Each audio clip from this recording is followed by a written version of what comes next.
Hi, gang. It's Patrick. And JT. And Ryan. And Kale. Coming up on today's episode, the whole coven has gathered to discuss the newly released Hocus Pocus 2. As always, we discuss the latest Disney news, and we close out the show with some Quck D. All that and more on today's episode of Gays Do the D. To all who come to this happy place, welcome.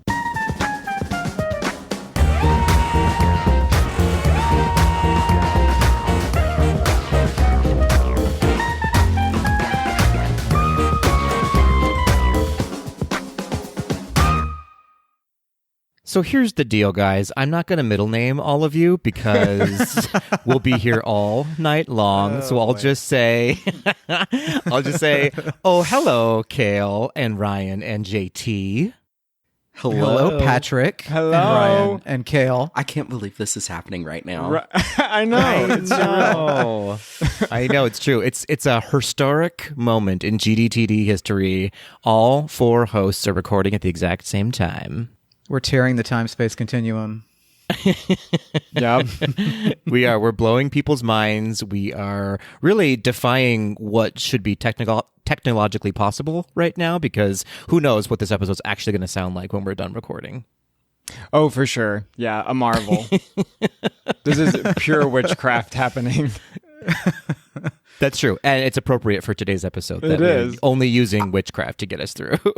I think it's going to sound as beautiful as Lizzo playing James Madison's flute, personally. I think it'll be that good. Yeah. Don't get that drama started again, Ryan. I'm not ready for it. It was the flute heard round the world, everybody. It was. Oh, I love it. All right. Well, kids, we have a lot of show to get through, so let's jump right in. Actually, I'm going to ask you first before we get into it. How's everybody doing? How are y'all doing today? Great. Awesome. Been the quickest week ever of all time. I believe everything you're saying right now, Kale. Is Mercury still in retrograde? It's doing something, dude. It's Mercury on another one. I think Mercury stays in retrograde. Yeah. Because I've been feeling some type of way. The Gatorade is Gatorade, and whatever happens with the planets, it's happening. Because I've been feeling off, but we're gonna get. They're doing something. It's true. Ryan, I'm in your boat. Yeah. It's a weird weird October. It is. It really is. It's spooky ooky.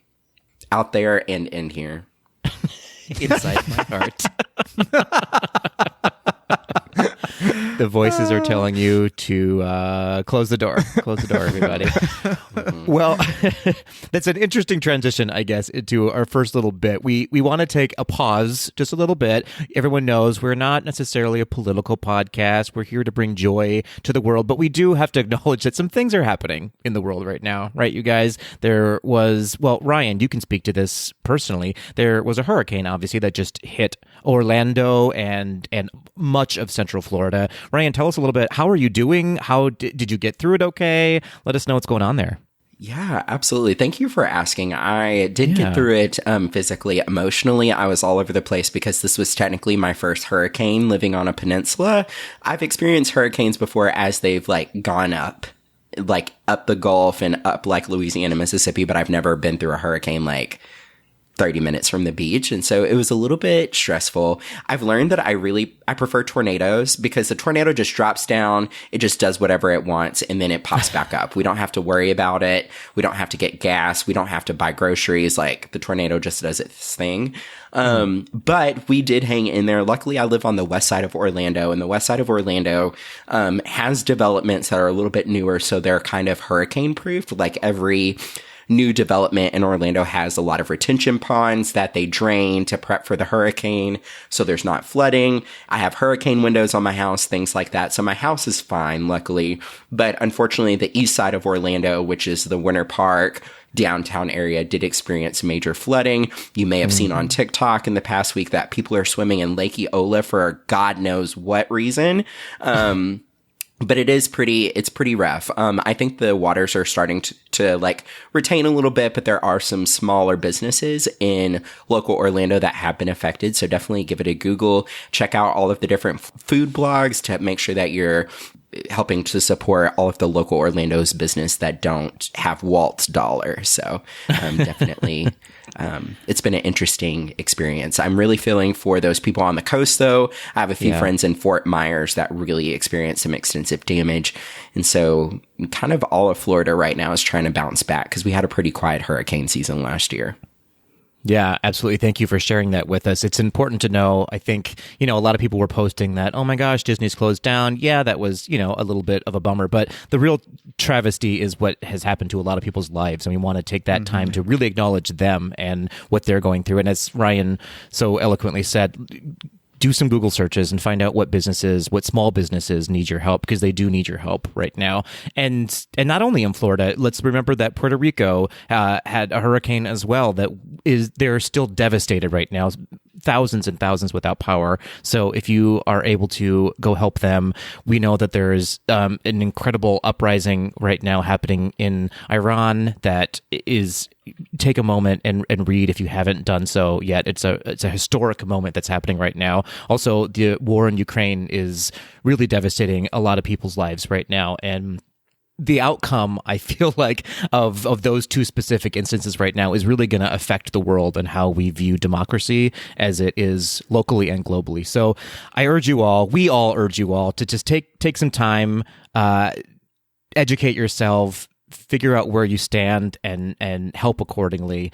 And also take breaks, right? The world is a mess right now. We all know that. So hopefully we are here to provide you just a moment of respite from some of that. Absolutely. Absolutely. That being said, let's lift it back up. We are still GDTD podcast after all, and let's get into the bulk of the episode. Before we get into some feedback, we do have a special treat for all of you. If you so choose, JT, as you may know, is one of the co-hosts of the Disney Buzz podcast, and one of their shticks we're going to borrow for this episode because all four of us are here together. He's going to provide you all with a little cocktail recipe that, if you want, make a little cocktail of your own at home and drink along with us. That's right, Patrick. So if you probably know by now what we're talking about in this episode. We are drinking some Salem sours today. This is a little takeoff, a little autumnal takeoff on a whiskey sour. So get yourself a cocktail shaker, put some ice in there, 2 ounces of bourbon, 2 ounces of apple cider, 3/4 an ounce of lemon juice, pinch of cinnamon, shake it up, pour it over some ice, rinse and repeat. However many it takes to get through this episode. Oh dear. Oh, no. Yeah, Patrick may be Salem soured out by the time he's done editing it. That's Wow. right. Ooh. Ooh. Wow. Talk about snuffing that black flame candle out. Y'all got my number today. Wow. I'm not here for it, but thank you so much. Well, thank you, JT. Melanie would be very proud of you with your cocktail I thought recipe. so too. Thank you. Hi, Melanie. Yeah, hi, Melanie. She's listening. She is listening. Hi, Melanie. Hi, Melanie. We love you. We miss you. Speaking of listening, good segue. I'm just full of good segues today. That was have perfect. Thank you so Love much. it. Thank you so much. Thank you. We do have some listener feedback from our previous episode. We talked about the D23 trip report and Disneyland and the Oogie Boogie Bash. Kale, do you want to read our first listener feedback? I would absolutely love to. So Andy, you can find on Instagram at Andy Heath Puppeteer. Great episode, guys. I've got to say, Kale, I'm here for your sense of humor. I don't understand it. I think it's weird, but it does make me laugh. Thank you so much, Andy. Thank you. I think everybody here would agree with you. Yeah. Yep, that tracks. That all tracks. I want to know what kind of puppets Andy has, because it sounds like he's a puppeteer. Yeah, back to Andy. Enough about you, Kale. was too much about Kale. I think, well, I don't know if I can say who he is or was a puppeteer for. So maybe Andy, write back to us and let us know what you can tell us about your puppeteering experiences. If you follow him on Instagram, there are a lot of photos of his awesome puppets that he makes. They actually are really, really cool. It's true. It's absolutely true. Moving on, we have Brian. You can find Brian on Instagram at, I'm going to say BLA Perche or Bla Perch. It's actually... it's either way, I'm into it. It's Bla Perch. It's what? Say Is Blay Perche. I personally like Bla Perche, but Patrick, why don't you pronounce it, please? Yeah, well, just to let you know, I'm keeping all of this, but it's B La Perch. B La Perch. I love it. I'm into it. Anyway, That would have never been my first guess. that was no.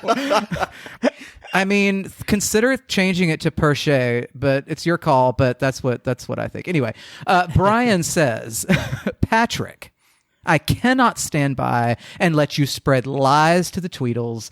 I must set the record straight on Bengal barbecue. First, who told you to get the chicken kebab at Bengal barbecue?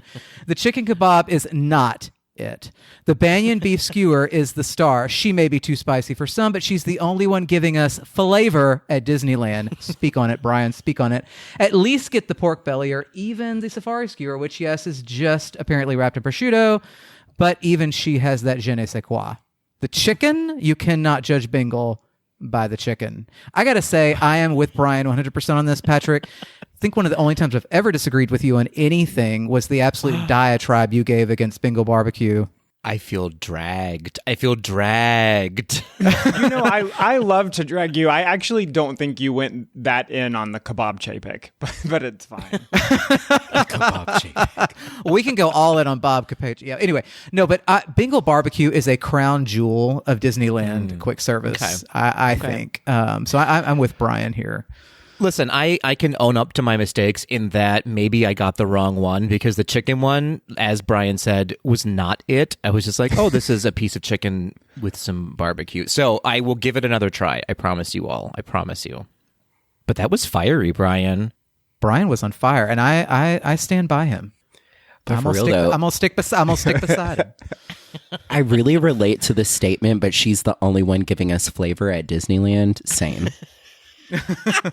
I related to she's too spicy for some. Specifically for Andy. Maybe Kale's a little too spicy for Andy. yeah. He thinks it's weird and doesn't understand it, but it makes him laugh. But he likes it. He laughs. Yeah. Fair enough. Well, Ryan, do you want to get us into our next listener feedback? Absolutely. Moving on, we have Jeff at the Disney Parks teacher. Hi, boys. Hi, Jeff. I wanted to send a big thank you for getting me through another marathon. I listened to the Tea Party with Ryan episode while running the Montreal Marathon, and it definitely helped get me through. Thanks for always bringing the magic. Jeff, first of all, thank you for being so magical for running a marathon. Shout out to you, because Lord knows I ain't running no kind of marathon. The only marathon I'm trying to run is the Harry Potter marathon on ABC Family, okay? Wow. That's just me. But shout out to Jeff, though. Yeah, Jeff is one of my favorite people of all time. Yeah, Jeff's amazing. Yeah. He does tend to write in after he runs a marathon. I feel like he's just bragging now at this point. He gets those endorphins from the run, and he's like, "I love everybody. This podcast is my favorite." And then cut a week later, he's replaced us with My Favorite Murder. Oh, don't. Well, Jeff, keep running, Jeff. Yeah, don't keep stop. running. Forrest Gump it, Jeff. Forrest Gump it. Yeah. Oh, I'd be shouting. I can't even do a turkey trot. So if I was running a marathon, I'd be bragging about it too. When I run anywhere, it is a turkey trot. It's just me gobbling away. Listen, Roger of the Steamboat Willies has driven past me when I've been running before, and he swears it just looks like limbs flailing, like a cartwheeling, like starfish going down the street. It's like Phoebe's run on Friends. Yes. That That's not running. This is running.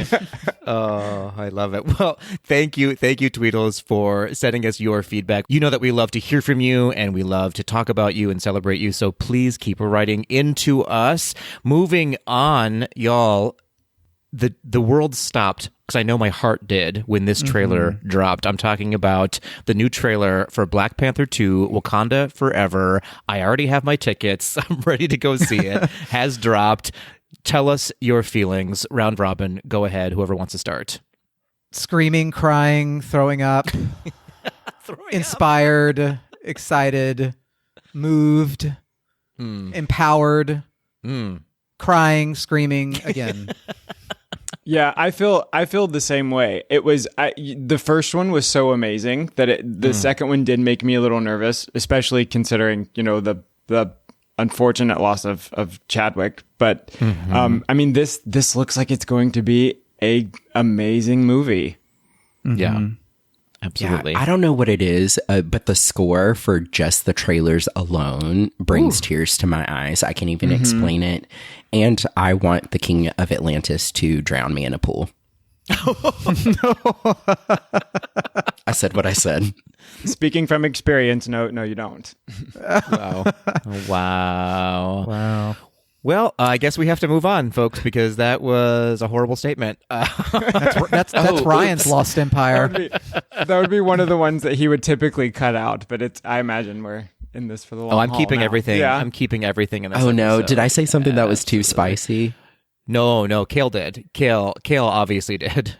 Ryan, I celebrate your Lost Empire. You just Thank you. drown and you do your thing. I want to be Milo Thatched. Ooh, don't we all? I don't know what that means, but okay, let's keep moving. Ryan, you're supposed to be like the heart of this show, and you're coming in hot today. You know what? I just did a spin class. My endorphins are up and my inhibitions are down. I love it.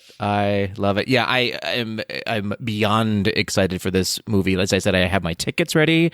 We are going to obviously do a spoiler-free review of it when it comes out. I have been ready for this movie for a long time. And can we just say already the Academy Award goes to Angela Bassett on this one? 100%. Not even for her being in a Absolutely. film. For her just being Angela Bassett, I say give her everything. Yeah, Fair. Yeah. Yes, she is America's auntie, and I want her to have everything. Single-handedly saved Enchantment with her narration. Single-handedly. There's no saving that show. It's not gonna happen. Can I give a hot take? So I will yes. say the show, it's all right. It's no happily ever after, but the whole entire Frozen section of the fireworks show, you can't tell me that it is not Goosebumps worthy. Like the Into the Unknown section, it slaps. The runs, the harmonies, it's good. I'll allow it. I'll allow for it. I agree with you on that. That's pretty good. I can't comment because I dropped my Starbucks mug on the ground at some point during Enchantment, and then after that, I was just sitting there in tears at Tomorrowland Terrace. So I really probably shouldn't comment. Oh, wow. JT, were you that little boy that Jodie Benson always talks about spilling the popcorn?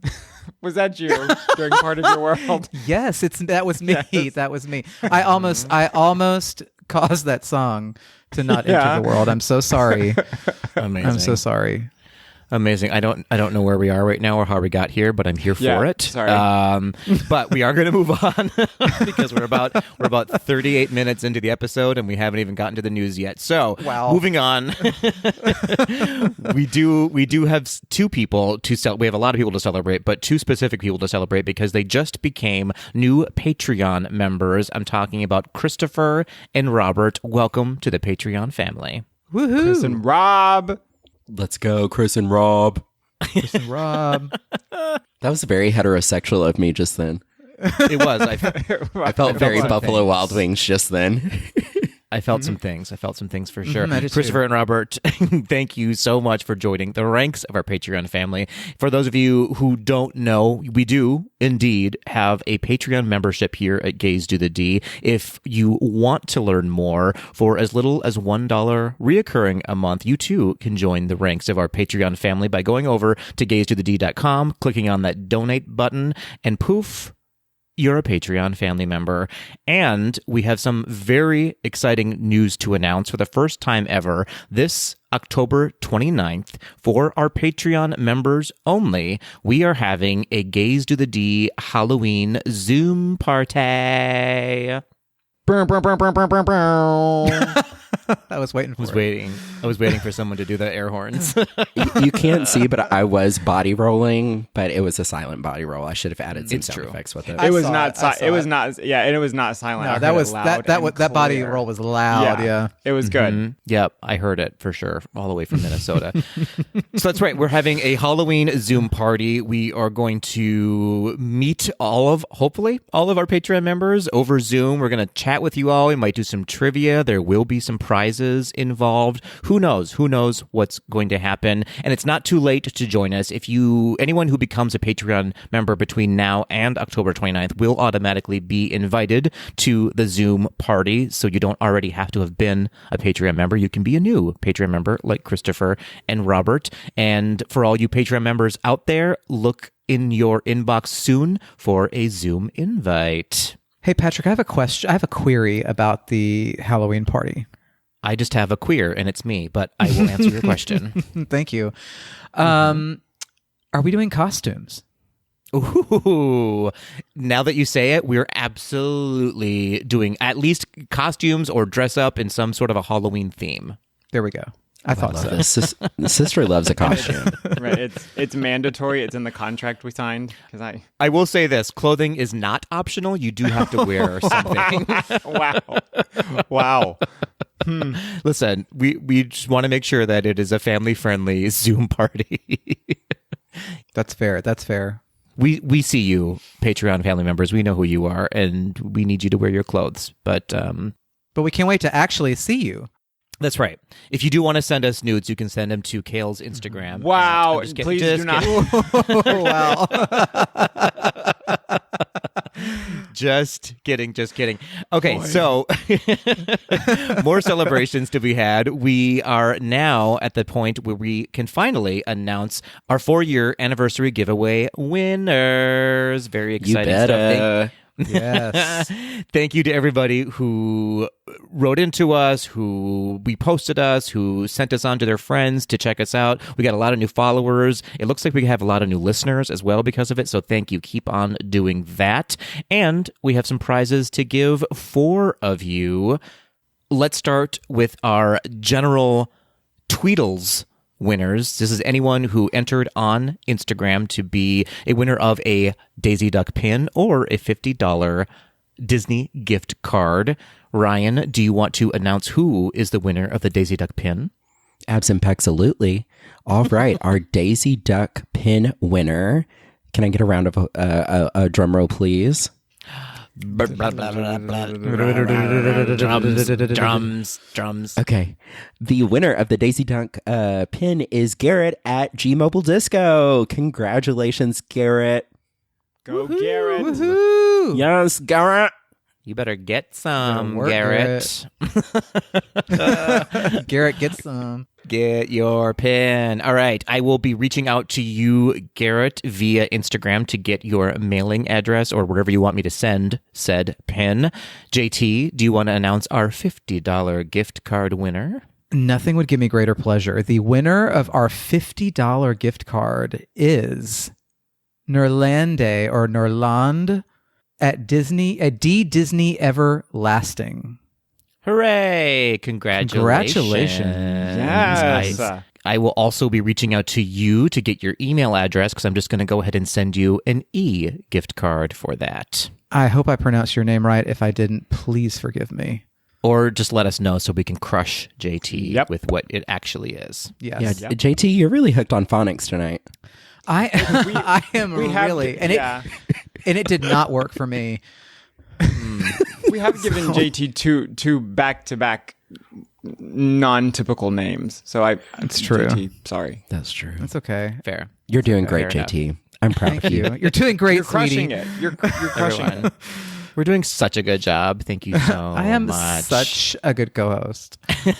Well, moving on now, as you all know, another perk for being a Patreon member here at Gays Do the D is that you were automatically entered into your own separate drawing for the very same prizes, a Daisy Duck Halloween pin and a $50 gift card. Kale, who amongst our Patreon members is the winner of our Daisy Duck pin? The winner of our Daisy Duck pin is Andrew or Andrew. I know you didn't. I know you lying. Congrats, Andrew. Or Andrew. It's Andrew, I think. It's Andrew. Andrea. Yeah, absolutely. So it's pronounced like Andrea and The Devil Wears Prada. I love it. Congratulations, Andrew. Again, I'll be reaching out to you to get your information to send that pin your way. And last but not least is, congratulations. Last but not least is the $50 gift card to our Patreon winner. And the winner is, let's have one more drum roll, gentlemen. Boots and cats and boots and cats and boots and cats and boots and cats. I didn't want that to end, but we do have to stop it at some point because the winner is Allie. Allie, congratulations. $50 is Go, coming Allie. your way. You better, girl. Congratulations, Allie. Oh, fantastic. Well, again, thank you everybody who entered in to win these prizes. And again, of course, thank you to all of our Patreon members for supporting Gays Do the D. All of the money that you donate to us goes directly into keeping the lights on here at Gays Do the D. So we thank you, thank you, thank you. We couldn't do it without you, and that is a fact. Speaking of facts, gentlemen, are you ready for this week in Disney history? Absolutely. Who gave a who was that? I see you. I think this episode is This Week in Disney History. It is. This episode is going down in This Week in Disney History for sure. All right. As per usual, let's start out with a birthday. 62 years ago, that's right, I outed you, Miss Thang, on October 10th, 1961, Jody, don't make me sing, Benson was born in Rockford, Illinois. Of course, best known as the voice of Ariel in The Little Mermaid. She also voiced Ariel in The Little Mermaid 2, The Little Mermaid Ariel's Beginning, Ralph Breaks the Internet, and just about any animated version of The Little Mermaid TV series, movie, or video game out there. Now, beyond voicing Ariel, Benson also worked on Flubber, Hercules the TV series, Toy Story 2, Lady and the Tramp 2, 101 Dalmatians 2, I'm sensing a theme, and of course Enchanted, just to name a few of her many Disney projects. She was named a Disney legend in 2011, and she has a new book out called Part of My World, What I've Learned from The Little Mermaid About Love, Faith, and Finding My Voice. I, for one, am glad that she's part of our world. Aww. Same. That was so sweet, JT. She's fantastic. You know, she's a Broadway baby too. Yeah. Which is how she got connected with Howard Ashman. This is true. In the Broadway musical Smile, where she That's sang right. a song called Disneyland. Adorable. Yes. I love that for her. I mean, I joke a lot that Jodie I think I opened a checking account once and she sang at that opening of that checking account, I believe. I thought you were going to say you open a checking account for yourself in her name. No, but she appeared as soon as I opened that account, and she was like, "I'm here," and she sang. It was great. But she's amazing. She's an amazing person. Couldn't be a nicer person in the world, I feel like. Can I just say that y'all are so knowledgeable about theater? Like, sometimes I think that I'm a theater kid, and then y'all have this wealth of knowledge, and I feel like that I look like, have y'all ever seen Wicked with that green lady? And it's like, oh my God. Oh, that makes me happy. That I love that. I love that for all of us. Thank you so much for that, Ryan. Yeah, no problem. Well, a sincere happy birthday to Jodie Benson. And then moving on, 17 years ago, on October 12th, 2005, Disney's CEO, forever in our hearts and minds, Bob Iger, announced the availability of both Disney and ABC-owned TV shows through Apple's iTunes store. Now, this would make Disney the very first company to license TV episodes for download on iTunes. The first shows available were Desperate Housewives, Lost, Night Stalker, whatever that is, That's So Raven, and The Sweet Life of Zach and Cody. So I actually did not know that. I didn't know that Disney was the first to do that. I didn't either. Yeah, they were kind of pioneers when it came to their connection with Apple. They had their finger on the pulse with what was going to be hot, and apparently downloading TV shows through iTunes was the deal. Man, Bob Iger always had his finger on the pulse. He can have his finger on my pulse if he wants to. Right? Mm-hmm. But he can't drown you, though. Stop trying to get people to drown you, Ryan. It's not about that today. I'll be his night stalker. He could knock my Starbucks out of my hand during enchantment. Oh, dear. Oh, yeah, he can do that any day. He can mispronounce my name. Oh, boy. Ryan, they had forgotten all about that. Rianne. Oh, my gosh. Oh, man. Okay, well, with that, we are done with This Week in Disney History, and now we have to get into the news so JT can mispronounce so many words and names. I cannot wait.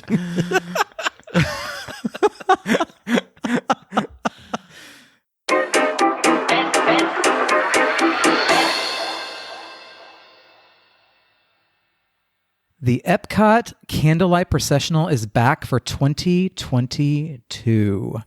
If you have been to the Candlelight Processional before, you of course know that each night a celebrity narrator tells the Christmas story, recounting the biblical tale of Jesus born in Bethlehem. Woven into this production are stirring songs of hope and joy performed by a live orchestra, a choir, and the Voices of Liberty. But what everybody really wants to know is, who are the celebrity narrators for 2022? Kicking off the Candlelight Processional on November 25th and 26th, that is Thanksgiving weekend, is my husband, Simu Liu. November 27th through 29th, Edward James Olmos. Broadway legend Raul Esparza on November 30th and December 1st. Just all-out legend Whoopi Goldberg on December 2nd and December 3rd, Sister Mary Clarence. Isabella Rossellini, December 4th through December 6th. Damon John, don't know who that is, from December 7th through December 9th. Josh Gad, Olaf himself, December 10th through December 12th. The Rhythm Is Gonna Get You when Gloria Estefan narrates, December 13th and December 14th. Neil Patrick Harris brings the magic, December 15th through December 18th. I hope you're not in trouble because Mariska Hargitay is doing it December 19th and 20th. Cal Ripken Jr. is going to knock it out of the park December 21st through December 23rd. Marie Osmond is going to do it December 24th through December 26th. Ooh, Marie Osmond gets like Christmas weekend. Courtney Vance, Whitney's husband from The Preacher's Wife, is doing it December 27th and December 28th. And rounding it out is GDTD favorite and all-around Universal legend Angela Bassett, future Oscar winner, December 29th and December 30th.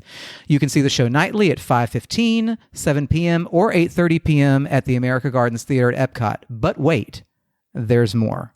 Because back for 2022 are the Candlelight Processional dinner packages. These are, you can choose from several eateries at Epcot that are offering these packages. Each package includes an appetizer, entree, and dessert, or one full buffet where applicable, along with a non-alcoholic beverage and one guaranteed seat per person to a Candlelight Processional performance held on the same day. The restaurants participating are Biergarten in the Germany Pavilion, Coral Reef in the Living Seas, Garden Grill in the Land Pavilion, Le Cellier in Canada, Regal Eagle Smokehouse, although that's only same day, in the American Adventure Pavilion, the Rose and Crown Dining Room, and Spice Road Table. That is also a same-day dining package only for those of us who are sassy and spontaneous. Prices range for adults anywhere from $40 up to $100, and for children ages 3 to 9 from $23 up to $39. And you can start making your reservations for those dining packages. Well, you can already, because it's October 6th today, the day we're recording. So get on it. You're late. You're late to the game. That is an interesting lineup to me. And you know who's not on it? Jodie Benson. Me. And Kale English. English. Kale English, yes, but also Jodie Benson is not on it, and she's usually on it. Interesting. Yeah. There are several that are brand new this year. Mariska Hargitay is new. Gloria Estefan, Josh Gad, Raul Esparza, and Simu Liu are all brand new narrators this year. Nice. It's a cool lineup, but Yeah. it is eclectic. Very eclectic. I've never seen the Candlelight Processional. Have any of you seen it? I have not. I have not. I've always wanted to, but I never have. Does anyone here know who Damon John is? I believe if I'm thinking of this right person, is it Damon with a D at the end of it? Yes. Like Diamond, but Damon. Right. I think he's one of the businessmen on Shark Tank. Okay. Oh, like the CEO of Fubu? Is that who you're all talking about? Wait, Google Clusters? No, Fubu. Oh, Fubu. Oh, got it. Oh, JT's doing it again, everybody. I was like, well, I don't understand the connection between Google Clusters and Candlelight Processional, but good on him. Okay. Very good. Academy Award at-home television viewer Seth Rogen will be producing a full-length motion picture starring Epcot's world-famous mascot, not a giant golf ball, but Figment. The screenplay will be written by Dan Hernandez and Benji Sammet and will be produced under Rogen's Point Grey Pictures. Few details are currently known about the film, but it is likely to have a middle, ending, and beginning, but probably not in that order. Inside sources also tell us that contrary to popular belief, Figment will not be played by Home Alone 3-star Scarlett Johansson. Figment was introduced in 1983 as part of the Journey into Imagination attraction at Epcot, later earning a cult following and becoming so popular that the attraction has been reiterated into Journey into the Imagination with Figment. Some fans are hopeful that Disney will one day reveal the journey out of imagination with Figment. Wow. Wow. I feel attacked by that. So, but PK, you're probably excited for this. That sounded like shade immediately, but you probably are excited about this film, no? Yeah, absolutely. I mean, I don't know. I don't know enough to be excited about it yet. You know what I mean? Same. Like, what is he going to be doing? Is he going to be high? Because Seth Rogen is involved. Like, is he just going to be high the whole movie? Right. Yeah. That's a journey into imagination. Right. I would like to know the journey of how he decided to do that film, though. Like, is he a secret Figment fan, or I don't understand? No, it's a weird combination of things. Like because I mean, you think of Figment specifically always being at Epcot. So is this going to be a film that's based in a world like Epcot? Because I think would be pretty cool. Yeah, I think that's a be good cool point too. I mean, I could see Seth Rogen as Dreamfinder. Oh, I see it now. It all makes sense. Are we all stoned? I was going to say, it sounds like you're stoned.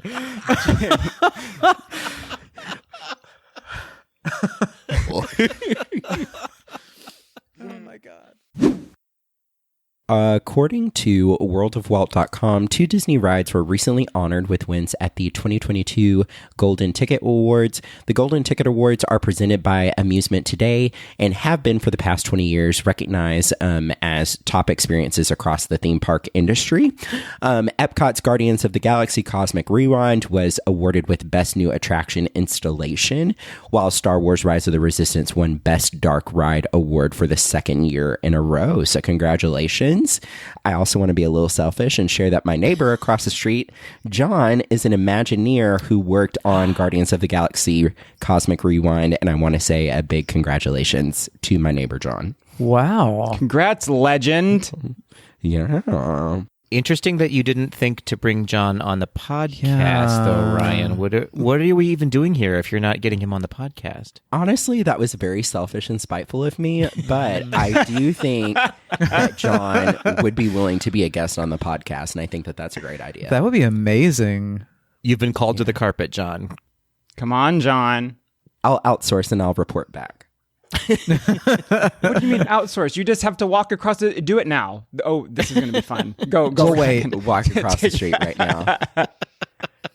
Knock on the door. He's in his robe. Come upstairs, John. Come record. That's happened to him before, I'm sure. But... Yeah. The moderately popular Disney After Hours events are returning to both the Magic Kingdom and Hollywood Studios starting this coming January 2023. For those who don't know, the Disney After Hours events are a separately ticketed event in the parks, you guessed it, after hours. With the purchase of this ticket, you are able to enter the park as early as 7 p.m. The event itself starts at 10 p.m., at which time only those with the extra hours ticket will be able to enjoy the parks. Much like a story from Kale, the event lasts 3 hours. Oh, no.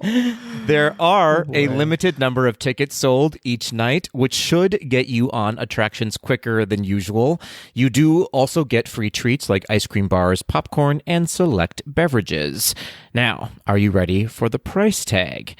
Prices will range for both Magic Kingdom and Hollywood Studios starting at $129. That's starting at $129 and maxing out at $159 plus tax. Annual pass holders and DVC members are able to purchase tickets for $30 less than the general ticket amount. Tickets are on sale now and are available for select nights in Magic Kingdom January 9th through March 29th and in Hollywood Studios from January 4th through April 19th. Fellas, $129 for 3 hours of time in the park. Is it worth it? No. I don't think it. No. Okay, fair. I guess we can end the news there then. No. As a current AP and resident of Orlando, I'm going to say, nah. That's 129 McChicken sandwiches. I mean, you're not wrong there. Ooh. I am surprised that they are giving annual pass holders anything at all, so this feels like a treat. That is true. That's true. Yeah, We are okay. we Yeah. are the most unfavorable guest. It is true. We are I'm unfavorable. still mad about it.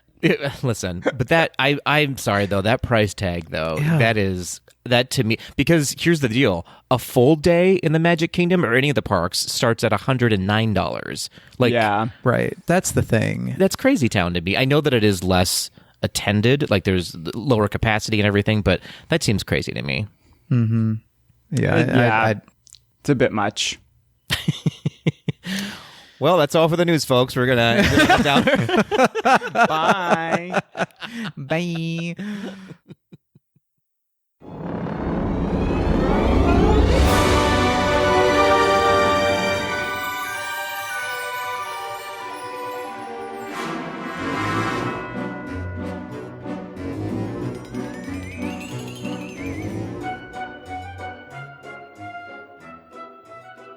Sisters.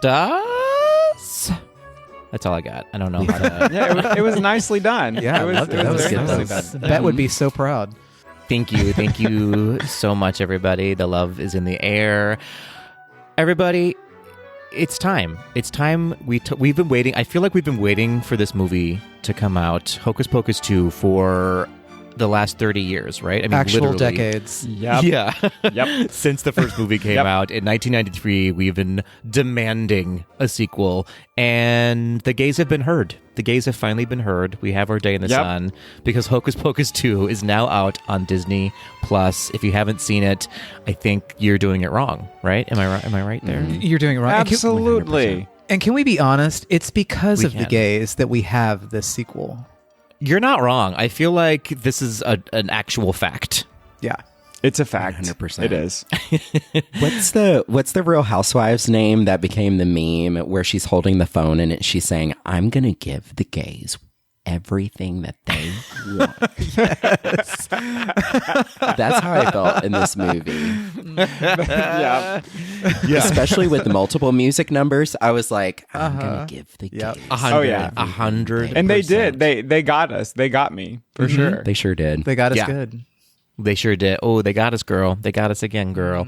Okay, so if you haven't figured it out by now, we are of course talking about Hocus Pocus 2 today in our main segment. We're going to give you all a spoiler-free review. So if you have not seen it, like an idiot, I guess, if you have not watched this movie yet, then don't worry, we're not going to ruin it for you. We're just going to talk about who was in it, who is responsible for this movie, what the critics are saying about it, and then our own general feelings about it. But I have to say, before we go any further, before I forget forget it one more time, I have to give a shout out. Happy birthday, Kale, by the way. It was your birthday a couple weeks ago. I didn't mention it on the podcast, and you were sure to call me and scream at me the next day, but I am saying it now.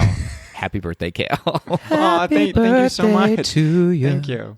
Happy birthday, Kale. Oh, see, Ryan so even good. sang. Or JT sang. Sorry, Wow. there's too Yeah, I many was of going to us. say that There's too many. that didn't come Sorry, from me. there's too many. There's too many. I wish it did, but it sure did Right. not. Happy birthday to you, JT. Thanks. It's true. Actually, JT's birthday is going to be in a couple weeks, but it's not your day right now, JT. You're going to have your day. in It's the not sun in a Scorpio couple of season weeks. yet. It's not Scorpio season yet. That's right. Kale, you're a Libra. Y'all buckle up. Yes. Yeah, buckle up come Scorpio season, people. Oh, it's clear we're all a couple of Say Them Sours in. So let's start talking about Hocus Pocus 2. Ryan, do you want to read? So we're just going to give a description of it. We're not going to tell you what the movie's about. Again, it's a spoiler-free review. But Ryan, this is the description from IMDb. Thank you. Take it away, Ryan. Absolutely. 3 young women accidentally bring back the Sanderson sisters to modern-day Salem and must figure out how to stop the child-hungry witches from wreaking havoc on the rest of the world. The film was originally released in 1993, the original in July, oddly, for some reason. But you know what? Stranger Things did the same thing, so maybe, Yeah, you know maybe what? it's a trend. It's I think that was homophobic. Yeah, it really was. But it was not well received by critics, and it lost around $16 million originally with the original movie. But since then, it has reached cult status with annual showings on Disney Channel and ABC, and it's grossed roughly $1 million each year in DVD sales, which I feel like that is unheard of. And there have been numerous reunion specials, tribute concerts, and celebrations, and is now one of the most popular and recognizable Halloween movies of all time. I feel like it's not even cult, and it's not even a cult film anymore. I feel like it's just like a genuine classic. Yeah. It is. Do you know what Yeah. I mean? I feel like it is Halloween's Home Alone. Like, you don't Yes. make it through Christmas without watching Home Alone. You don't make it through Halloween without watching Hocus Pocus, at least. Yeah, once. that's a good comparison, I would say. That's true. 'Cause Yeah. Yeah. I feel like the reason Classic that nostalgia. I feel like the reason that people call it a cult classic is because, I mean, if I'm being honest, and slap me if you want to, but the original movie, I love it. Don't get me wrong. I celebrate it. I worship it. I watch it all the time. Is it a perfect movie? It is not. You know what I mean? Like, It's not. There are some problems with it. There, even like watching it back today, I'm like, ooh, would we say that? I don't really know. And the effects aren't wonderful, and it's campy, right? It's a campy classic. I feel like that's what they mean when they say a cult classic, if that makes sense. Yeah, absolutely. Yeah, 100%. And okay, so let's get into a little bit of that now. So part 2 came out. Does it hold up to the original? Does it, in your mind, surpass the original? What are your initial thoughts before we start talking about some facts about the movie? So I will say that I think it's a perfect companion piece to the original. I think that it, had all the heart, all the humor, the nostalgia that you feel when you watch the first film every Halloween season. I think it held up well. Like you said just a second ago, the first movie, did it have a perfect story? Not really. And so did this one have a perfect story? Not really, but that's not why we watched it, I don't think. Yeah. Yeah, I agree with you totally, Kale. I think it feels of a piece with the original. Like a lot of sequels that are made many years after feel like a whole different. It feels like a different vibe. It's like it just doesn't feel like it belongs in that same universe. But this feels like it could have been made like right after, maybe. I agree. Like it could have been 1994. Right. Yeah. I think the formula is just so good. Why reinvent the wheel, right? And I think a lot of people expect something different with the sequel, especially now with most of the time, every single movie that gets put out gets a sequel. And I think the fact that we waited for this for so long and they did such a great intentional job with making nods, like very under the table nods to the original movie. I thought it was just like the perfect update. And y'all know I love it, like diversity, equity, and inclusion perspective. And I loved that this cast was so much more diverse than the first cast too. I thought that they did a perfect acknowledgement of that without having to say anything. I love that you said that. I feel like I totally agree with that. I feel like this was a really good like love letter to the original one a little bit, and like Kale said and JT said, a good companion piece. But it also corrected a lot of what they got wrong in the original, as far as casting. Like the first one, I think there were 0 people of color in the original movie, and this one is incredibly diverse. It is incredibly colorful. It is absolutely beautiful. It's got really good music as well. I think they corrected a lot of errors that were happening in the 90s and made the movie that should have been made maybe in the 90s, I guess, casting wise anyways. So I love thank you for bringing that up, Ryan. I love that. Of course. So it sounds like we're in agreement that we all really enjoyed this film. It may not, will it be, a top 5 favorite movie of all time? Maybe not so much, but we at least enjoyed it and we got what we wanted out of it. Does that sound correct? Yes, completely. Fantastic. Well, let's start talking about then who is responsible or behind the wheel of this movie.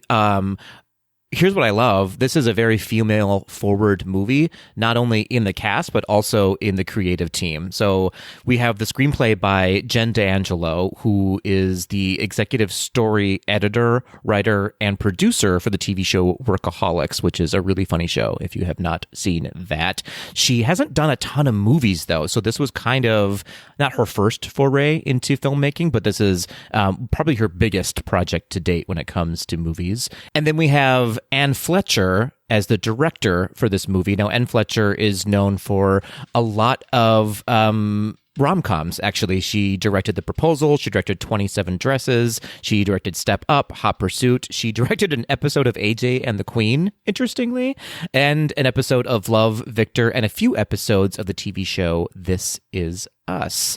So, fellas, what did you think about the writing and then the directing behind this movie? So again, the story, I think that it was well written. It was written, I think, with the mindset of paying homage to the original film. I don't think that the story was necessarily groundbreaking.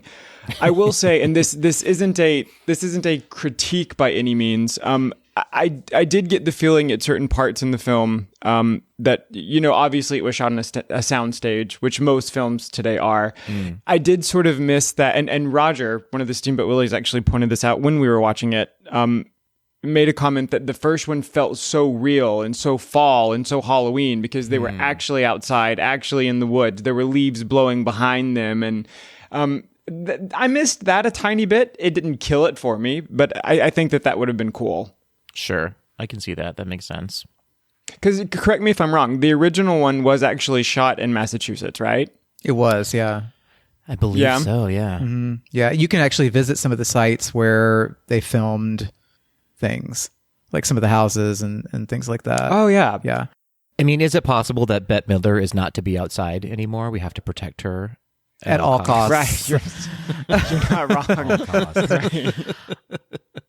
I do see what you mean, Kale, though. Like it does. I mean, they had the whole fall festival aspect of it, which kind of gave you kind of the seasonal thing, but you do kind of miss like the leaves on the streets and like the fall color and just that kind of actually shooting on location.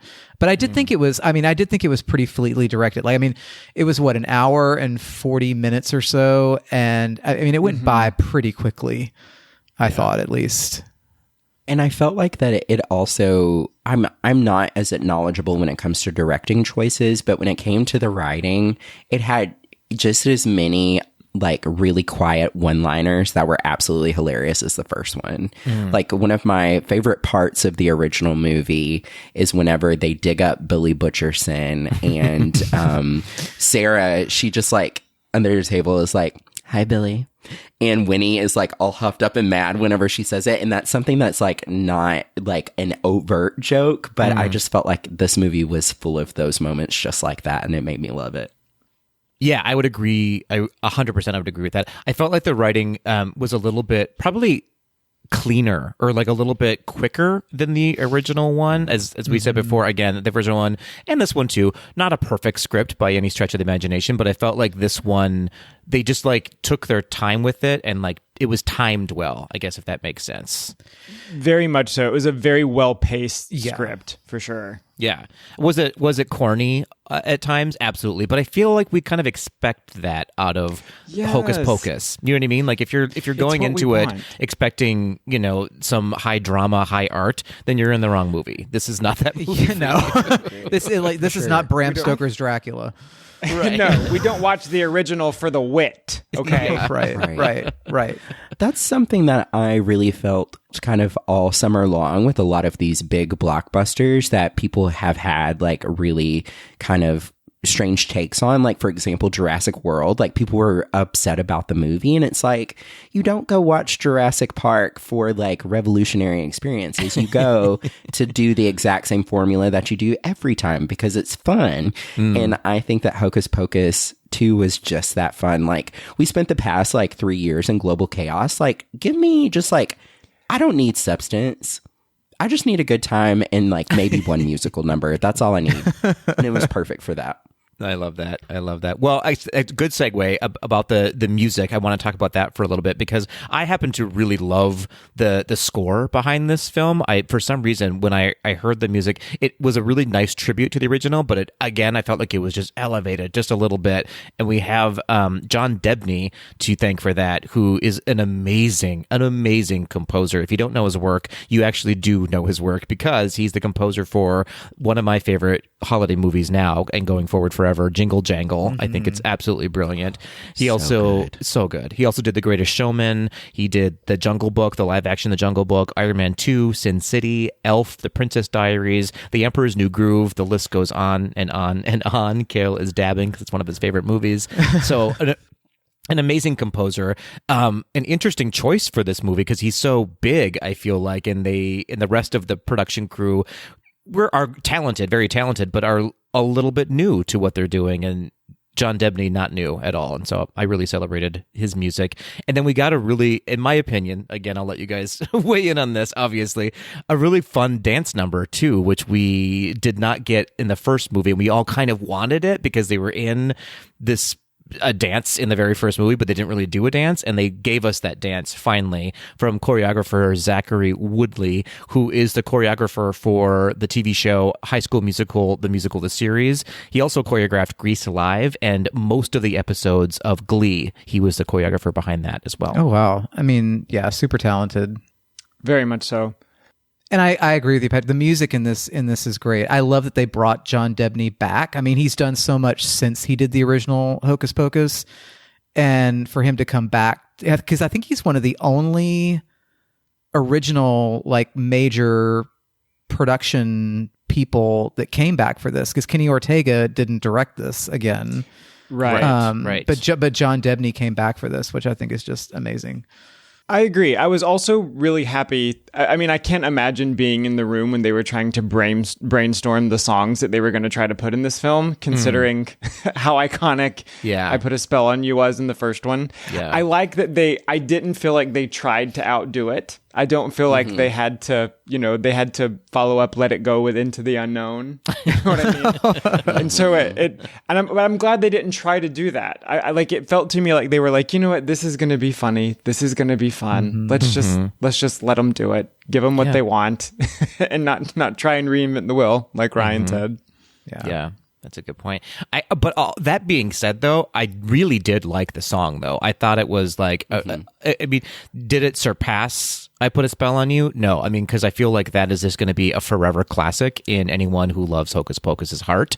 But this one did a good job of going, oh, okay, I see you. You did something and we appreciated it. It wasn't a letdown by any stretch of the imagination. It wasn't. And it was actually fun for me because it was completely it made sense, the song they chose, but it was not what I was expecting by any means. Like when it started, it was sort of like, okay, of course. Yeah. But I also loved kind of how self-aware the moment was, not to give anything away, but some of the characters were kind of like very tongue-in-cheek about it, and I thought that was fun. Yeah, it was good. Very that, and I think like they made it like you kind of alluded to this a little bit, Kale. They made a joke of it a little bit of the song, like it kind of kept going on and on and on, and like in a weird climb, and they brought it back every once in a while, and I was like, oh, okay, I see you, I see what you're doing here. You got me. Loved it. All right, well, let's move on then to some of the cast. Of course, we all know Bette Midler, Sarah Jessica Parker, and Kathy Najimy. I don't need to tell you what they're from because they're from Hocus Pocus, and that's all you need to know, is that they are the original Sanderson sisters. They will always be gay icons in our hearts, I feel like. But there are quite a few new cast members. We're talking about Whitney Peak, who plays Becca. Now, you may recognize Whitney from Gossip Girl and The Chilling Adventures of Sabrina, interestingly. Also, we have Belissa Escobedo, who is playing Izzy. Now, Belissa was seen in American Horror Stories, the TV show, and Don't Look Deeper. And then we have Lilia Buckingham playing Cassie, who was in Crown Lake, and Zoe Valentine. Now, those are our three kind of main gals sort of running the show here in Salem for us. Fellas, what did you think of these three ladies' performances? I don't usually love to critique younger actors, but I feel like they were a huge part of this movie, obviously, so I think it warrants us talking about them.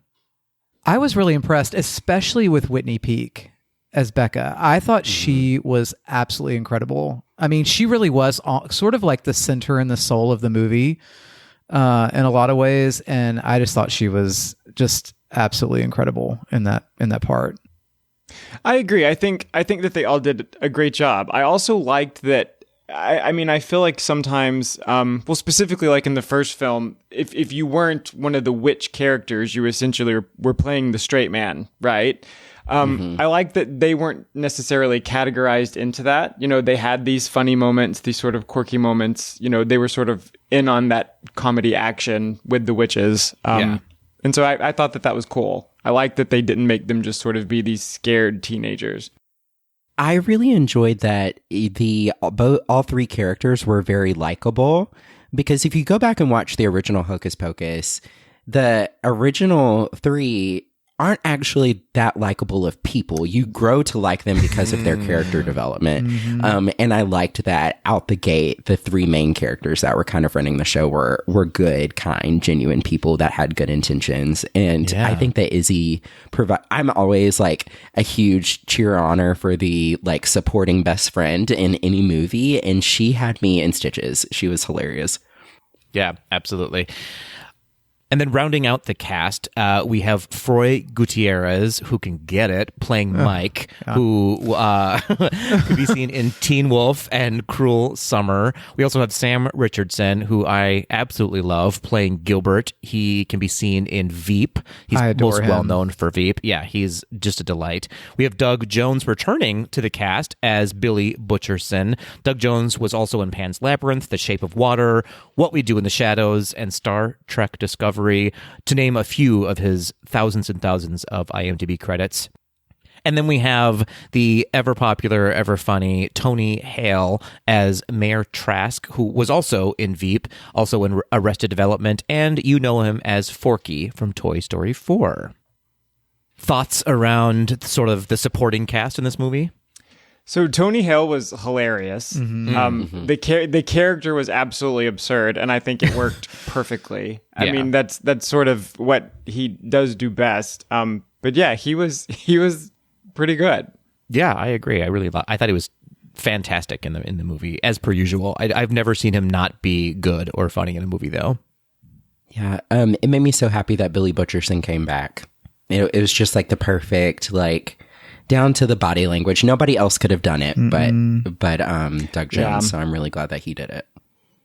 What an unsung hero in cinematic history, I feel like, Billy Butcherson. Truly. You know what I mean? Like, it feels like it should be like a Washington Irving character, even though it's not. You know, it feels like it should be like a Sleepy Hollow character. Yeah. It absolutely does. And then I was reminding myself when I was watching it, like, isn't there a scene like in the first, like, isn't it like a struggle? Like, he loses his head a lot, and apparently he doesn't. It just happens one time. But I was under the impression, what do they call it? The Mandela effect, where like I always remember in the original film, like, Billy struggling to keep his head on, and that's apparently not a thing.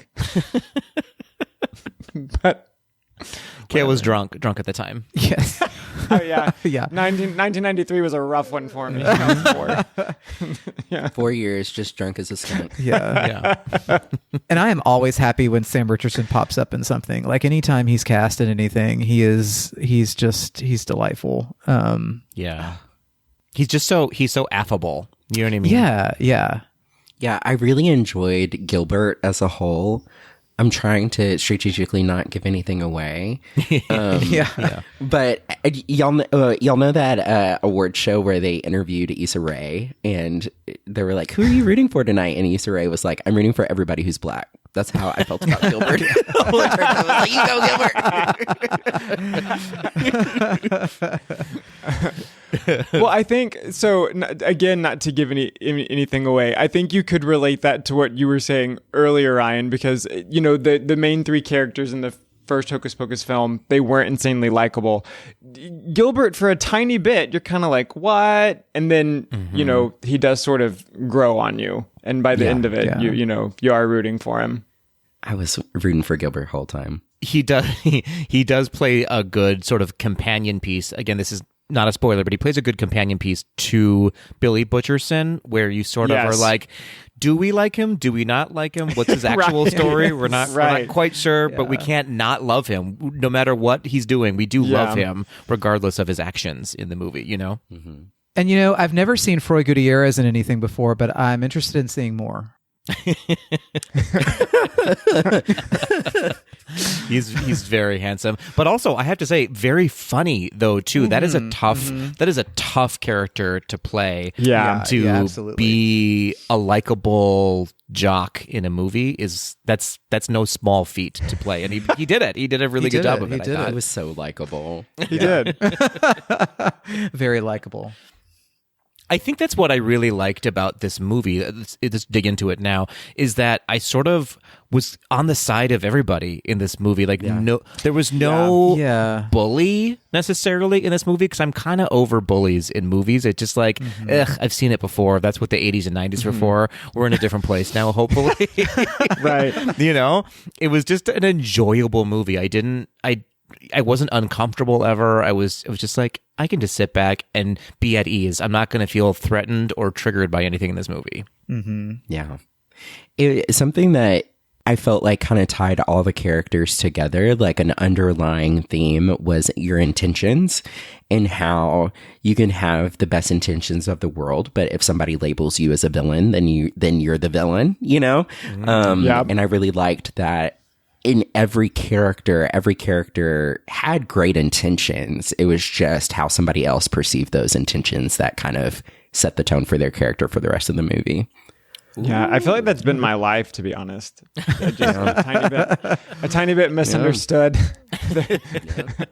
Oh no, we understand, Kale. We see you. Okay, well, there are three cast members that we have not talked about that I think we should, and those are the three young ladies that play the Sanderson sisters at the beginning of the movie when we flash back to 1600s Salem, Massachusetts. All I'm going to say, and I don't know her name, I wish I did, I should look it up, but the girl that played Winifred understood the assignment. She came correct. Yes. She showed up to work. There was no quiet quitting with her. No quiet She quitting. gave above and beyond the call of duty. That was her first choice at the snatch game. She stuck with it. She sure was. Yes. She Jinx Monsooned it too. Oh, she Jinx Monsoon the hell out of that. Oh my God. You could tell she had watched Hocus Pocus 450 times and knew exactly what she was doing. I'm going to look her up Very live much because so. I feel like we have to say her name. Okay, absolutely. While you do that, also look... Tad, where are you, Tad? Wow.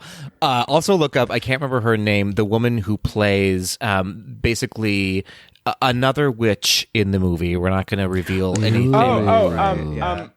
Yeah. She's from Ted Lasso. Oh, yes. Can we say her name? We can say her name. Hannah Waddingham from Ted Lasso. Thank you. Yes. Thank you so much.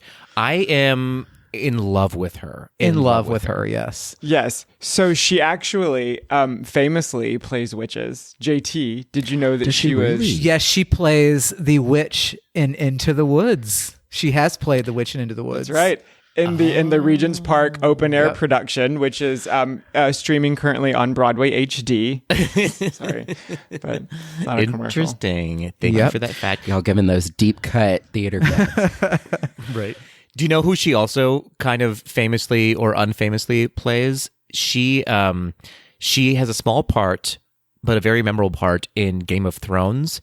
She is the woman who has the bell and is going, shame, shame, with the ringing the bell. That's right. That's her. She sure does. Yep. Very crazy. Very crazy. So young Winifred is played by the incandescent Taylor Henderson, who is destined for great things just based on what she did there alone. Well, we see you, Taylor Henderson, and we see big things for you.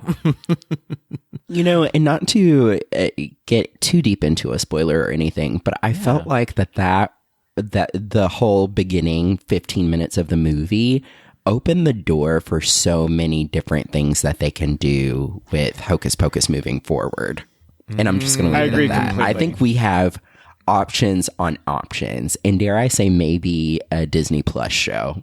Well, that's a good point. I want to, again, not a spoiler, but if you are so inclined, stick around to the very end of the movie. There are some end credit situations there happening. sure are. And in my opinion, I feel like you're on the right track, right? I think we're going to get a TV show out of this, not another movie necessarily, because I think if I'm a betting man, I think bet SJP and Kathy and Jimmy, I think they're hanging up their witches' hats with this one, but I do feel like we are going to get a series out of it. You might be right, Patrick. I think we need a series here. I would be, I would. They're both so different. But, I would be down for that though. Like specifically, like if there was I would love a series about the love triangle between Winifred, Sarah, and Billy. Right? Funny. I would watch it religiously. Like, even though we know the outcome, like we know what happened. Still, I would love that. Yeah, I think it's going to be interesting, especially on the heels of completely different networks, completely different audiences, but the heels of The Chilling Adventures of Sabrina. I had so much fun with that show that I kind of want a low-key, more family-friendly version of that coming off the heels of this movie. Maybe this series can star Hannah Waddingham. Ooh, there we go. We're going into the woods, y'all. We're going into the woods. There are giants in that sky. There are giants. I made a theater joke. You did. Oh, good for you. You know things now. Nice, Kale. Nice. Thank you. Thank you very much. That was my moment in the woods. Wow. Well, it sounds like we're all sort of in agreement about this movie. We're all fans of it, right? It brought us some joy this holiday season, right? Oh yeah, absolutely. We stand for sure. We stand. I'm glad to hear it. Now, interestingly, on some critics have not been favorable to this movie. Rotten Tomatoes currently has it at 60%, which is not bad, and that's the critics' review. And the audience score, however, is only at 55%, which kind of surprises me, given that it is currently the #1 film premiere on Disney Plus to date, based on the number of hours streamed in just the first 3 days alone. So people are watching this movie, but the reviews seem to be a little bit mixed. Now, just to compare that, the original film has, this is today, only has a 38% rating on Rotten Tomatoes, which is not great, but it does have a 71% audience score. So far, fans seem to be liking the original over this one, which I can understand. That's sort of a nostalgia thing in my head. Yeah. But I have to say, I don't know, I do celebrate and love the original one. I don't know that I love this one more, but I do really like this movie. I don't think I would knock it down any points from the original movie, if that makes sense. No, it totally makes sense. I feel the exact same way, yeah. I was just about to say that it's interesting because I do know people who actively disliked it. And I think that the reason why they were saying that it just like felt really corny and it didn't feel great. And I think a lot of it is that, you know, we're seeing a lot of millennials, we're getting older, so we're getting reboots of TV shows and sequels to things 30 years later. And we think that we are still going to experience that movie with the same mindset that we had when we were 6 years old and we're older. And, you know, I think people want everything to be like Endgame. And we just don't need it to be Endgame. Like I said earlier, there's no need to reinvent the wheel, and it can be corny, and it's just as good. It's interesting when we're talking about audience scores and it being the number one film premiere on Disney Plus to date. Do you think Disney is kicking themselves for not putting this out in the theater? Because it would have been the number one movie at the box office this past weekend. Yeah, like it would have. Absolutely. It would have been number one, and it's all anybody was talking about. And I just wonder if they're kicking themselves for not releasing it theatrically. Yeah, I guess specifically after watching it and then seeing how many other people were watching it, because almost everybody that I know watched it either the day or the day after it was released, right? I absolutely would have saw this in theaters. Yeah. And so I don't know, like I was wondering, are subscriptions to Disney Plus down? Like, was this trying to boost that? Because I haven't heard anything about, you know, like Disney Plus subscribers, you know, leaving it behind, or it's weird to me that they didn't release it in theaters because it would have been a smash financially, if not critically. Do you know what I mean? Yeah. Yeah, I would say it's a difficult thing right now deciding what goes into theaters and what doesn't go into theaters. Because if I'm being honest right now, I would have gone to see this in a theater. Would this movie have translated as well on a big screen as it did at home with your besties or with your loved ones watching it with popcorn? Do you know what I mean? Like, that's a good point. Yes. It was, to me, it just kind of felt like it was a watch it at home with the candles lit kind of a movie. You know what I mean? Yeah. Point made. That's very good. I think it would translate well if they did a double feature. Like if you could watch the first Hocus Pocus in theaters and then watch the second one. And there's drink specials. Yeah, I wouldn't be surprised. Stay tuned, folks. That may still happen. Yeah. I don't know. Yo, I hate a double feature. I ain't got time to go to the movies and watch two movies. That sounds absolutely miserable. The only time that can do a double feature for those tweedlers who have a Alamo Draft House in their town, I will do a double feature at Alamo Draft House anytime. But Alamo Draft House is the jam. It's so great. I want one so bad. Patrick, I used to work at Alamo Draft House. There was almost one in Orlando. It was like they were going to come to Orlando right before the pandemic, and then Alamo went bankrupt because of the pandemic, and so they pulled out. So I'm hoping that they'll come back in a few years. But I loved it. It was my favorite side job that I ever had, was working at Alamo Draft House. All right, well, Disney, if you're listening, Alamo Draft House, we need Disney to get Springs. Ryan hired there, and we need a double feature at an Alamo Draft House. Not sponsored, by the way, by Alamo Draft House. You have to, when you're a waiter, you have to crouch down during the movie. Like that's like part of your job, to crouch down so you don't interrupt the movie. And let me tell you, my legs were impeccable that summer. It's spectacular. They have never looked so good. Quads of steel. Right. No. Ryan says that like his legs aren't impeccable every summer. Thank you. Okay. Right. Yeah. Like he's not dangling his impeccable legs below his chair right now. Stop. Right. This used to be a review of Hocus Pocus. I did. Now it is a review of Ryan's legs. An audience score of 100. Yeah, absolutely. Right. Absolutely. Oh, I love it. Well, folks, that is a wrap on this episode, I guess. We're going to end there on Ryan's legs and call it a day. No, so any last thoughts about this movie that you want to leave our tweedles with? Go watch it. Yeah, go watch it. Go watch it. One last thing I'll say is that I was talking about this with a couple friends of mine over the weekend. One of the things I appreciated about this movie the most was it did not delve too far into fan service. Unpack that a little bit. Well, sometimes sequels will just try too hard to make you feel like you're watching the original, but I felt like they were kind of chill about it. And yes, there were nods here and there, like we talked about to the original, but they didn't overdo it. There just wasn't any overly fan servicey type things. I think that's what I appreciated about it. Yeah, I agree. I think so too. Yeah, I would just to piggyback on that, I think you're right. I think instead of pandering too much, they did, there were some moments where it was like, okay, I see you, and they kind of had to do it almost. But it wasn't like the whole entire movie was just tongue in cheek, like slapsticky. To the original, it felt, as I said earlier, like a love letter to the original one, and a love letter to the fans, and not in a pandering kind of way, like you were saying, JT. It was an original story. It was an add-on to what they had already done, and they weren't trying to remake it. As Ryan said, they weren't reinventing the wheel, but they were adding another wheel to the wagon. I felt like of Hocus Pocus. That was good. That was good, Patrick. Keep it. That was good. Thank you so much. I'm going to stop talking because it won't get better from there. I promise you. What about you, Ryan and Kale? So I will say a lot of the sort of, I guess, type of humor that, I like that it translated over and carried.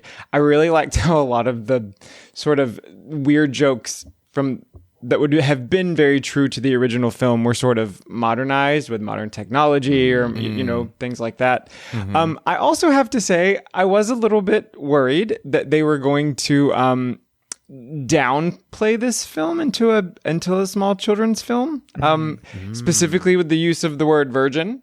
I like that they didn't shy away from it, that in fact it was a joke amongst the teenagers at one point. That was cool to me. I was happy that they didn't try to pretend like that never happened.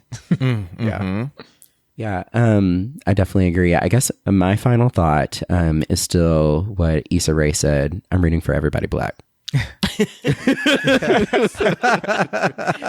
No, but in all seriousness, I loved it. I thought it was so fun. And a statement too, like, there's been a lot of complaints across other franchises with some fans talking about the presence of certain types of people being in roles, therefore making the movie unrealistic or unrelatable. And I think that this film did a great job of having people who were historically not represented in certain roles representing them in a way in which it opened that door for, somebody of this intersection can be this role. Why does it have to be somebody different, So I loved that, and I hope that the rest of Disney reboots and remakes continue to take a note the way Hocus Pocus did. Hundies. Yeah, so I was watching about a couple days before this actually came out, and the three witches were sitting down with Good Morning America, and one of them happened to mention, because the world, it's a diverse film, the world looks a little bit different now. And Kathy Najimy actually said, no, it's how the world always looked, just not on television. Right. And I thought that was, right? That's super important because it's true, Yeah. Well, here's hoping that Disney starts running with that as opposed to the slow walk they have been doing the past couple of decades, and because we need them to catch up to the rest of us because we are here and waiting for them, and it seems like they're getting closer to where we need them to be. So hopefully that trajectory continues. Well, thank you for the lovely chat, Coven, the GDTD Coven. It's been a pleasure reviewing this movie with you. Now we want to know what our Tweedles think of Hocus Pocus 2. You can give us your feedback on this episode or about the movie or anything you really want to say at us. You can reach out to us on all things social media at GDTD Podcast, or leave us one of those voice memos we love so much. We haven't heard one in a while, or an email at info@gazedothed.com. Hocus Pocus 3, Lost in New York. That's what we're getting next. Hocus Pocus 3, Lost in New York. Hocus Pocus 3, Lost in New York. Oh my gosh. Oh, but a certain ex-president will not be in this part 3. No. Hocus Pocus 4, Lost in San Francisco. What about Hocus Pocus 5, Dateline Miami? Golden Girls, picture it, Salem, 1620. Miami. Just lots of cocaine in 1620. Oh gosh. Oh boy.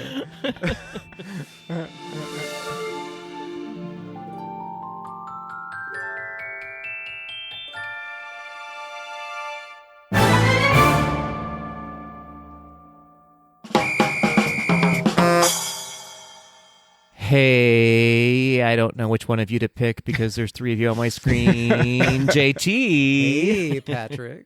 Oh, he didn't. He dissed all. He dissed did. Kale. And Kale. He dissed Ryan. And Ryan. Let me redo that. Hey, Nope. Ryan. Nope. Hey, Kale. Hey, Patrick. See that was Oh, I'm not editing any of this out. This is fantastic. Oh, jeez. Oh, man. All right. Well, this is the time in our episode where a real disaster happens because we're about to do Quck D with 4 people involved. Yep. It's going to be the slowest Quck D I think that's ever happened in history. But here we are. Here we are, folks. For those who don't know, Quck D generally is where we sort of either ask each other a question or get questions from the audience now in our new iteration of Quck D, and we answer it off the cuff because we have not read the questions beforehand. We did pulse the Tweedles on Instagram to see if they had some Halloween-specific Quck D questions for us, and y'all came through with what appear to be good questions. I haven't really read them through, but I sorted out the ones that we can't read. Yeah, I sorted out the ones that we can't read on air for fear of getting canceled or eliminated altogether by ratings. So here are the questions that we can read without being canceled. Let's start off with one from @JustJeffRifle, who asks, how would you change the plot of Mary Poppins into a horror movie? Okay, so the umbrella can't hold her weight, and then the movie's over. Wow. That got dark very quickly. Really dark. I think my answer is that Mary is crazy due to grief, and actually the children are her children, and the dad is her husband, but they all died. Whoa. And that ends that question.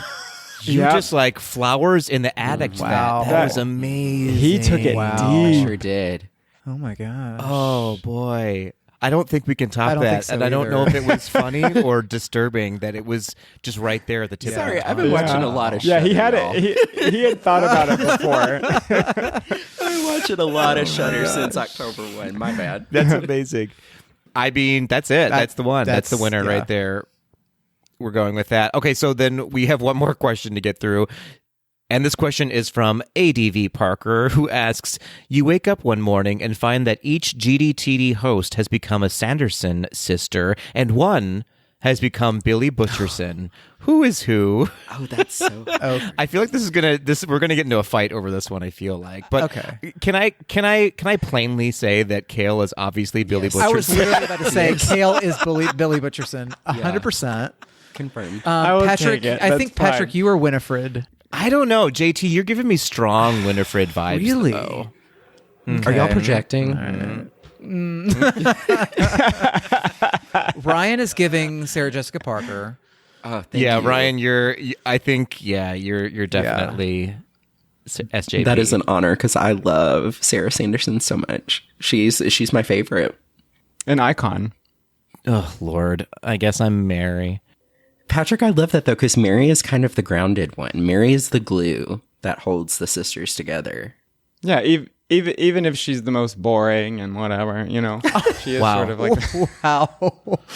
Wow. Oh my goodness. I like Mary's hair story though, so I'm kind of down it's for a full that. Tresemme moment. Yeah. It's Oh, yes. there is L'Oreal, there is Ooh la Tresemme. la. Oh, that's hysterical. Mine's probably more of an herbal essence situation though, probably, if I'm being really honest about The it. House of Sanderson. The House of Sanderson. I like it. Okay, Tweedles, you have your work cut out for you because now we need some art pieces of all of us Yep. as Yes. the Sanderson sisters and Billy Butcherson. Yes, yes. Before Halloween. I need it this month. Inktober. JT got demanding on that. That was Sorry, very that was Winifred very of you. I specific. like it. It was. Amazing. Well, I guess that's it, everybody. We got through those 2 questions and no one died. Except for all of Mary Poppins' family. Yeah. So dark.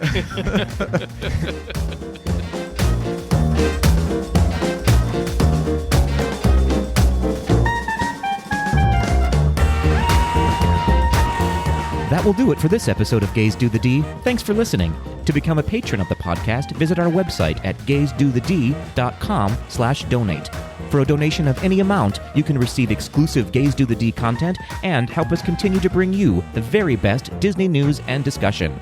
Continue the conversation after this episode on Facebook, Instagram, and Twitter at GDTD Podcast. Submit your questions or show ideas to info@gaysdothed.com. Have a great week, everybody. See ya real soon.